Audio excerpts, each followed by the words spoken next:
विरोधक हे मानसिक पद्धतीने युद्ध हरलेत। माझ्या कारकिर्दीमध्ये सिंधुदुर्गचं वातावरण खराब करू देणार नाही। आमच्याकडे विकासाचा अजेंडा असल्याने आमचाच विजय होणार असल्याचा विश्वास मंत्री नितेश राणे यांनी व्यक्त केलेला आहे।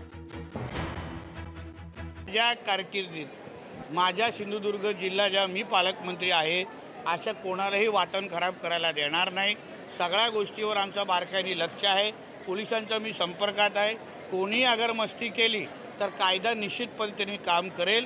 कोणी हे विसरू नये, शेवटी भारतीय जनता पक्ष आणि महायुतीच्या विरोधात कोणी भूमिका घेतली तर 10 तारखेला माझ्याबरोबर चहा पिण्याची अपॉइंटमेंट मी त्यांना देईन, हे लक्षात ठेवा। ते आमच्यासाठी चांगली गोष्ट आहे ना।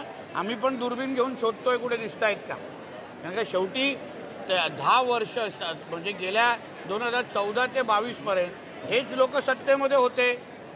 भारतीय जनता पक्षावर कधी होते, काही 2.5 वर्ष उद्धवजी स्वतः मुख्यमंत्री होते। काय केलं सिंधुदुर्गासाठी? कुठले प्रश्न सोडवले? कुठले आरोग्याचे प्रश्न सोडवले? कुठला नवीन प्रकल्प सिंधुदुर्गामध्ये आणला?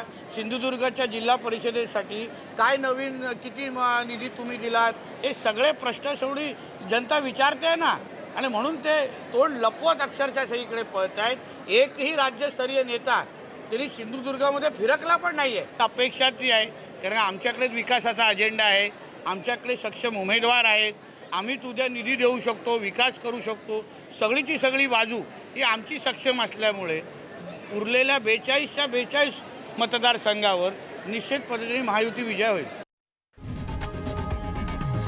लोकशाही मराठी ऐका, पहा, जागरूक रहा।